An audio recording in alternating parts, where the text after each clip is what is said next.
नमस्कार दोस्तों, stock market studies में फिर से एक बार आपको बहुत बहुत स्वागत है। तो आज मैं फिर से आपके सामने कुछ इन्फॉर्मेशन शेयर करूंगा, कुछ स्टॉक के अपडेट के बारे में चर्चा करूंगा। तो वीडियो को पूरा लास्ट तक देखिएगा और अभी तक अपने चैनल को सब्सक्राइब नहीं किया तो जरूर कर लीजिएगा। कंटिन्यूअसली इन्फॉर्मेशन और अपडेट्स पाने के लिए चैनल के ऊपर बने रहिएगा। तो चलो देख लेते हैं कौन सा कंपनी है इस वीडियो के अंदर।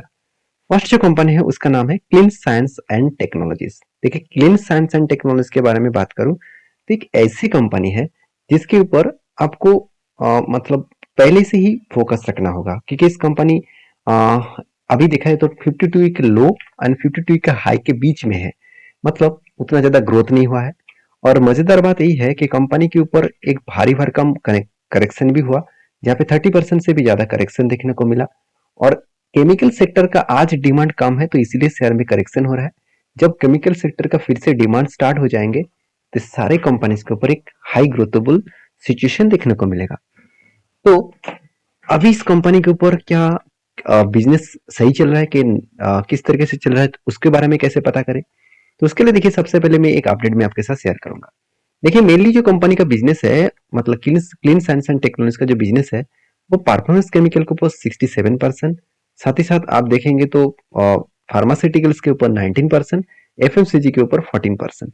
तो एक अलग लेवल का कंपनी का मतलब प्रॉफिटेबिलिटी ग्रोथ, सॉरी, कंपनी का बिजनेस फैला हुआ देखने को मिलेगा। और अभी देखिए कंपनी का बिजनेस कम क्यों हो रहा है, कंपनी का सेल्स कम क्यों हो रहा है, क्योंकि परफॉर्मेंस केमिकल का जो डिमांड है और स्पेशलिटी केमिकल्स का जो डिमांड है मार्केट में बहुत कम हुआ है, और उसके चलते थोड़ा सा प्रेशराइज है। उसके साथ साथ इंडिया में जो कंपनी का बिजनेस है वो 36%, चाइना में 20%, अमेरिका में 19% और यूरोप में 15%। तो डिमांड जो है ऑल ओवर ग्लोबल मार्केट में कम हुआ है। ग्लोबल मार्केट में फिर से अगर डिमांड बढ़ जाएगा तो इस कंपनी का भी ग्रोथ होने का चांसेस दिखेगा। तो देखिए, कंपनीज के ऊपर एक पॉइंट आपको हमेशा याद रखना होगा, company totally domestically 92% business domestically company कर रहा है, और कंपनी जो इम्पोर्टेड है वो 7.7% के आसपास कर रहा है। और कंपनी का टोटल जो बिजनेस है वो 100% इंडियन कंपनी है, और इसका बाहर की कंपनी से कोई ताल्लुक नहीं है। और कंपनीज के ऊपर सबसे मजेदार बात यही आपको देखने को मिलेगा कि कंपनी लास्ट जो नवंबर और दिसंबर का जो डेटा है उसमें जो म्यूचुअल फंड कंपनी है उन्होंने कुछ क्वांटिटीज बेच दी। क्यों बेचा? क्योंकि देखिए, म्यूचुअल फंड तब माल बेच देते हैं जब उसको प्रॉफिट मिल जाते हैं, नहीं तो उस सेक्टर में बहुत साल तक स्लो डाउन देखने को मिलेगा। इस तरीके से जब भी उसको सिचुएशन देखने को मिलता है तब वो कुछ क्वांटिटी सेल ऑफ कर देते हैं। तो अभी जो इस कंपनी का हालत है उस हालत का देखेंगे तो टॉप लेवल से अगर ग्राउंड लेवल तक देखूं तो कंपनी के ऊपर एक बिग फॉल देखने को मिला। बिग फॉल मतलब बहुत बड़ा क्रैश देखने को मिला। और क्रैश जो हुआ मेरे हिसाब से, देखिए अगर इस हायर लेवल, ये जो टॉप लेवल है यहाँ पे 2600 का जो टॉप लेवल है, इस लेवल तक अगर रिकवरी करे तो सोचना एक बड़ा, एक शानदार तरीके से जर्नी यहाँ पे देखने को मिलेगा। तो मेरे हिसाब से एक बेस्ट पॉइंट ऑफ व्यू से इस चीजों को समझना पड़ेगा। जब भी इस तरीके से रिकवरी करे तो सोचना एक अच्छा खासा ग्रोथेबल सिचुएशन देखने को मिल जाएगा। तो फिलहाल के लिए मैं इंतजार कर रहा हूँ एक छोटा सा ट्रेड लेने के लिए। छोटा सा मतलब कोई छोटा मोटा नहीं है, 20% का ट्रेड मुझे मिलने वाला है। तो वो ट्रेड किस तरीके से बनेगा, देखिए पहली बात, 200 डेज नीचे, ईएमए के नीचे एक ट्रेड बना, वो कुछ इस तरीके से बना, जिसको आपको देखना चाहिए कि कंपनी का रेंज किस तरीके से है। देखिए यहाँ पे कंटिन्यूसली बाइंग कैंडल बना, इस बाइंग कैंडल कितना बना, 20% के आसपास। तो बाइंग कैंडल जब बना तो इस रेंज को टॉप लेवल से ग्राउंड लेवल तक मार्किंग करूं तो आपको ये देखना है कि जब भी इस नीचे लेवल को टच करेंगे तब एंट्री बनेगा, ऊपर लेवल तक इसका टारगेट बनेगा। तो नीचे लेवल तक आया नहीं तो इसलिए यहाँ पे एंट्री नहीं बनेगा, और नीचे लेवल तक आएंगे तब इसका एंट्री लेवल बनेगा और ऊपर लेवल तक इसका टारगेट बनेगा। तो कब एंट्री बनेगा कब टारगेट बनेगा वो तो पता नहीं, तो पहले एंट्री होने दीजिए, तब बात करूंगा टारगेट किस लेवल तक बनने का चांसेस है। तो इसलिए आपको जरूर कहूंगा मेरे साथ जुड़े रहिए, सारी चीजों को मैं अपडेट आपके साथ शेयर करते रहूंगा। नेक्स्ट जो कंपनी उसका नाम है आर्कॉन इंटरनेशनल लिमिटेड। इस वीडियो को आगे बढ़ने से पहले मैं रिक्वेस्ट करूंगा, ये सारे वीडियोस को, सारे अपडेट्स को प्लीज एज ए रिकमेंडेशन के हिसाब से मत देखिएगा। सारी चीजों को आपको एज ए आपको हमेशा लर्निंग पर्पस में आपको देखने के लिए जरूर कहूंगा। तो please as a learning purpose में सारी चीजों को देखिए, सारी चीजों को समझिए, उसके बाद काम करिए। क्योंकि मैं कोई सेबी रजिस्टर्ड पर्सन नहीं हूँ कि मैं आपको टिप्स एंड ट्रिक दूं, तो प्लीज सोच समझ कर काम करिएगा। तो नेक्स्ट जो कंपनी उसका नाम है आर्कॉन इंटरनेशनल लिमिटेड, जिसको हम लोग आर्कॉन नाम से जानते हैं। तो आर्कॉन के ऊपर लगातार एक धमाका होने के बाद थोड़ा सा रुक चुके थे, अभी फिर से जर्नी होना स्टार्ट हो चुके हैं। देखिए कंपनीज के ऊपर इतना लंबा जर्नी होने के बाद यहाँ पे कप विद 100 पैटर्न्स बना था और फाइनली यहाँ पे ब्रेकआउट हुआ और ब्रेकआउट होने के बाद एक टारगेट मिला और वो भी कोई छोटा मोटा टारगेट नहीं है, 25% के आसपास। तो टारगेट होने के बाद देखिए यहाँ पे कंपनीज के ऊपर क्या हुआ, कंपनीज के ऊपर एक रेंज क्रिएट हो रहा है। अभी देखिए एक रेंज क्रिएट हो रहा है, इस रेंज को रिटेस्ट करके नीचे जब आया तो नीचे से एक हैमर जैसे कैंडल पैटर्न क्रिएट किया और वो भी ग्रीन वाला। तो आप देखेंगे तो ग्रीन जैसे हैमर जैसे कैंडल पैटर्न क्रिएट हुआ, इसका मतलब यहाँ से रीबैक करने का चांसेस रहेगा। तो इस रेंज के अंदर अगर कुछ टाइम बिताए उसके बाद ब्रेकआउट करे तो सोचना फिर से एक बड़ा मोमेंटम जर्नी देखने को मिल सकता है।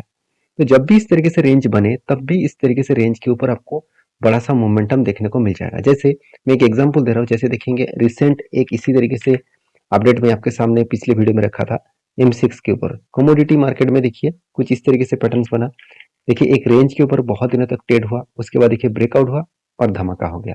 आप इसी तरीके से और भी बहुत सारे कंपनीज का एग्जाम्पल है, तो आपको ये सारी चीजों को देखकर काम करना पड़ेगा। अभी देखिए सिर्फ रेंज बनने से कुछ फायदा नहीं है, आपको देखना है कि कंपनीज के ऊपर प्रॉफिट एंड लॉस किस तरीके से कंपनी ने किया है।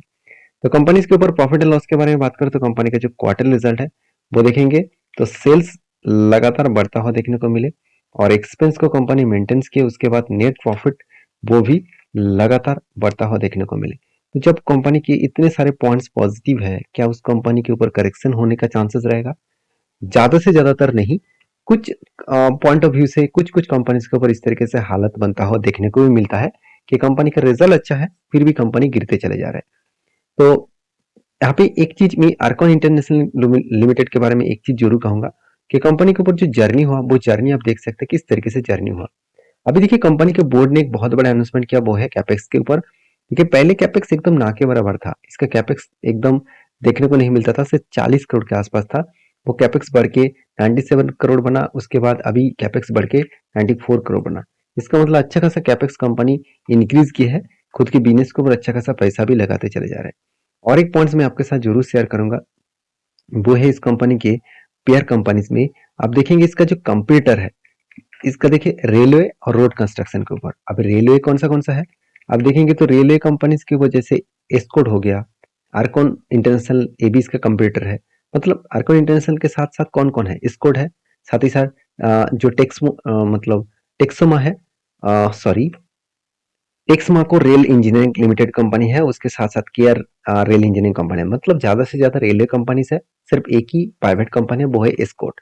और रोड कंस्ट्रक्शन के जो इसका कंप्यूटर है उसके हिसाब से बात करूँ तो बहुत सारे हैं, GMR एयरपोर्ट इंफ्रास्ट्रक्चर कंपनी है, NCC है, साथ ही साथ PNC है, और भी लंबा लिस्ट आपको यहाँ पे देखने को मिल जाएगा। मेरे सारे चीजों को देखने दिखाने का मेन मकसद यही है कि आप जिस कंपनी के ऊपर काम करना चाहते हैं, जिसके ऊपर फ्यूचर में कंटिन्यू करना चाहते हैं, तो उसके ऊपर एक बात को याद रखना होगा कि कंपनी बिजनेस किस बेसिस में कर रहा है और इसका बिजनेस कितना दूर तक जाने का चांसेस है। अभी इस कंपनी के ऊपर एक चीज को मैं ध्यान दूंगा, तो इस कंपनी का जो टेक्निकली चार्ट पैटर्न बना है, इस पैटर्न में मैं इंतजार करूंगा जब भी इस लेवल को ब्रेकआउट करे तब कुछ बड़ा एंट्री लेने के लिए मैं जरूर सोचूंगा। आपके क्या ओपिनियन है जरूर मुझे कमेंट्स करके बताना।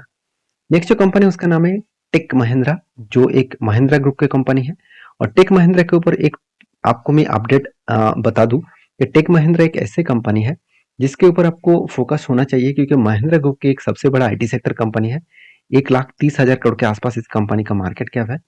और इस कंपनी के ऊपर इंस्टीट्यूशन देखिए, जैसे म्यूचुअल फंड कंटिन्यूसली खुद के होल्डिंग बढ़ाते चले जा रहे हैं, उसी तरीके से FS भी कुछ क्वांटिटीज को यहाँ पे सेल ऑफ किया है। कोई बात नहीं, एक बाइंग कर रहे हैं और एक सेलिंग कर रहे हैं, तो इसमें जो रेंज है वो मेंटेन हो रहा है। तो इस यहाँ पे देखिए FSDS के पास होल्डिंग कंटिन्यू है, पब्लिक के पास उतना ज्यादा होल्डिंग्स नहीं है, प्रोमोटर के पास अच्छा खासा होल्डिंग्स देखने को मिलेगा। अभी जो क्वार्टरली रिजल्ट आया उस रिजल्ट में देखेंगे तो कंपनी के सेल्स में थोड़ा सा करेक्शन देखने को मिला। Obviously year of year basis में पिछले सालों की तुलना से इस बार सेल्स थोड़ा सा कम हुआ, एक्सपेंस को कंपनी कंट्रोल में रखे, उस बेसिस में कंपनी का नेट प्रॉफिट 1200 करोड़ से कंपनी का 500 करोड़ देखने को मिला। तो 50% से भी ज्यादा कंपनी का प्रॉफिट मार्जिन कम हुआ, जिसके चलते ही कंपनी के ऊपर एक प्रेशराइज तो बनता हुआ देखने को मिला है। तो कितना प्रेशराइज हुआ तो वो देख लीजिए कंपनी के ऊपर जब रिजल्ट आया, जिस दिन रिजल्ट पब्लिश किया गया 24 जनवरी में, उसके बाद देखिए करेक्शन हुआ था। मगर उतना ज्यादा करेक्शन क्यों नहीं हुआ, क्योंकि कंपनी के एक क्वार्टर का रिजल्ट खराब हुआ, इसके चलते ये कंपनी बेकार नहीं हो जाएगा। इतने बड़े कंपनी में 1-2 क्वार्टर में तो रिजल्ट खराब होंगे ही, उसके बाद फिर से वो रिकवरी करने का कोशिश भी करेंगे। और एक चीज़ मैं बता दूँ कि ऐसे नहीं कि company year of year basis को तो बीट नहीं कर पाया एस्टिमेट को, मगर क्वार्टर बेसिस में कंपनी खुद के जो नेट प्रॉफिट है उसको बीट कर पाया। इसका मतलब एस्टिमेट के हिसाब से देखा जाए तो ईयर ऑफ ईयर बेसिस में बीट नहीं कर पाए और क्वार्टर बेसिस में कंपनी का एस्टिमेट बीट कर पाए है। तो दोनों बात को आपको याद रखना होगा। तो फिलहाल के लिए मेरा इस कंपनी के ऊपर एक ट्रेड है, ट्रेड में आपके साथ शेयर करूं तो मेरे जो ट्रेड है वो कप विद 100% बनने के बाद फाइनली यहाँ पे ब्रेकआउट हुआ और इस कैंडल ने ब्रेकआउट कंफर्मेशन किया और मैं इस कंपनी के ऊपर कंटिन्यू रहना चाहूंगा। मेरा जो टारगेट है वो टारगेट करीबन 1640 रुपीज के आसपास है। तो जो टारगेट निकल कर है करीबन 26% और इसका जो प्रीवियस जो हाई है, दो स्ट्रॉन्गली रेजिस्टेंस है। पहला रेजिस्टेंस बनेगा 1566 के आसपास, सेकेंड रेजिस्टेंस बनेगा 1748 के आसपास। ये दोनों स्ट्रॉन्गली रेजिस्टेंस है। इस रेजिस्टेंस को अगर टच करे तो अच्छा खासा मोमेंटम देखने को मिल सकता है। बाकी आपके क्या राय है इस कंपनी के ऊपर जरूर मुझे कमेंट्स करके बताना।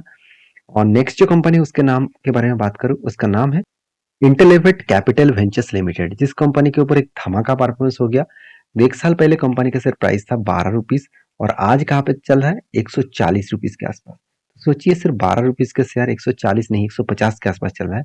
तो एक बार मैं कैलकुलेटर भी ओपन कर दूं तो 140 डिवाइड बाय 12 कर दूं तो मैं करीबन 11 टाइम्स कंपनी रिटर्न दे चुके हैं। तो इस बेसिस में शायद मुझे लग रहा है कि कंपनी के मैनेजमेंट ने एक बहुत बड़ा अनाउंसमेंट दिया। हर एक के बदले 2 शेयर कंपनी देने वाले थे 7 तारीख को, मतलब आज के दिन कंपनी आपको एक्स्ट्रा बेनिफिट दिया। तो कितने सारे दोस्त ने इस कंपनी के ऊपर निवेश करके रखे थे जरूर मुझे कमेंट्स करना। और हाँ, मैं पहले ही बोल चुका हूँ इस वीडियो से कोई भी रिकमेंडेशन मैं आपके साथ शेयर नहीं कर रहा हूँ।